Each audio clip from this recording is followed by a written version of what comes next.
Guys, welcome back to our channel. నా last videos కనుక మీరు చూసినట్టయితే నేను తిరుపతిలో ఉన్నామని చెప్పాను కదా.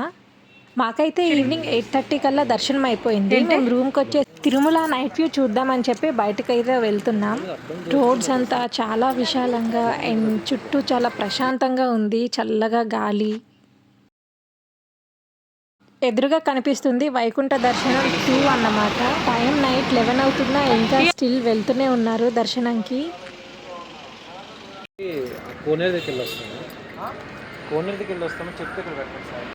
శ్రీవారి ఆలయం ఎదురుగా ఉన్న కొలను చుట్టూ 4 మడవీధులు అయితే ఉంటాయి. వీధుల్లో మనం చెప్పులు అయితే వేసుకుని తిరగకూడదు, ఎందుకంటే శ్రీవారిని ఊరేగిస్తారు కాబట్టి. సో ఇప్పుడు మేము కూడా అక్కడికే వెళ్ళబోతున్నాం చూడ్డానికి. మేమైతే ఇప్పుడు గేట్ 4 నుంచి వెళ్తున్నాం. ఇప్పుడు నేనున్నదే మడవీధి అనమాట. ఇలా చుట్టూ 4 ఉంటాయి, మధ్యలో కొలనైతే ఉంటుంది. ఒకవైపు శ్రీవారి ఆలయం, దాని ఆపోజిట్ డైరెక్షన్ లోనే వరాహస్వామి ఆలయం అయితే ఉంటుంది. ఇప్పుడు అక్కడికే మేము వెళ్ళబోతున్నాం.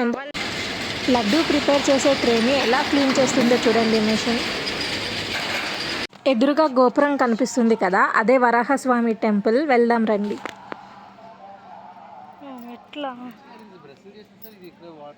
ఇక్కడ చాలామంది ఆల్రెడీ దర్శనం అయిపోయిన వాళ్ళు, దర్శనం చేసుకోబోయే వాళ్ళు ఇక్కడే పడుకున్నారు రూమ్స్ లేకపోవడం వల్ల. ఈ టెంపుల్ చుట్టూ చాలా ప్రశాంతంగా అండ్ చాలా చల్లగా కూడా ఉంది.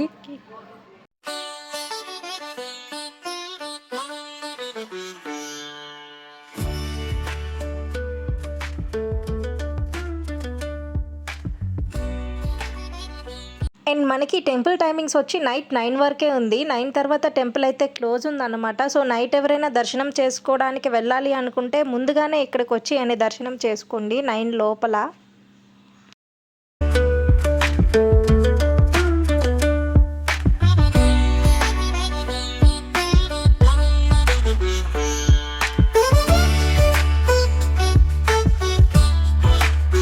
మనకు అక్కడ ఆపోజిట్లో ఒక గోపురం కనిపిస్తుంది కదా వైట్ కలర్ది, అదే శ్రీవారి ఆలయం.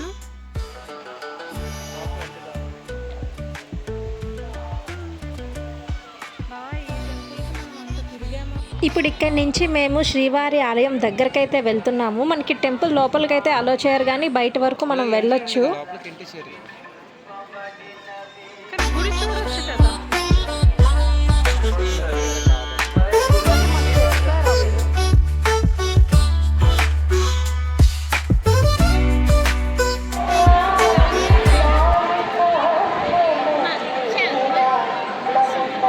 టైం మాకు ఆల్మోస్ట్ 1 అయితే అయిపోయింది. అస్సలు టైం తెలియట్లేదు. యాక్చువల్లీ మాకు రూమ్ల కంటే ఇక్కడే చాలా ప్రశాంతంగా అనిపించింది. ఎందుకు స్వామివారి సన్నిధానంలో ఉన్నంతసేపు మనసుకైతే చాలా హాయిగా. ఇంకా లేట్ అవుతుందని ఇక్కడి నుంచి మేము రూమ్కి అయితే వెళ్ళిపోయాము, ఎందుకంటే నెక్స్ట్ డే మాకు టెంపుల్స్ అన్నీ కవర్ చేయాలి కాబట్టి. సో ఆ వీడియోస్ కోసం ప్లీజ్ డూ ఫాలో.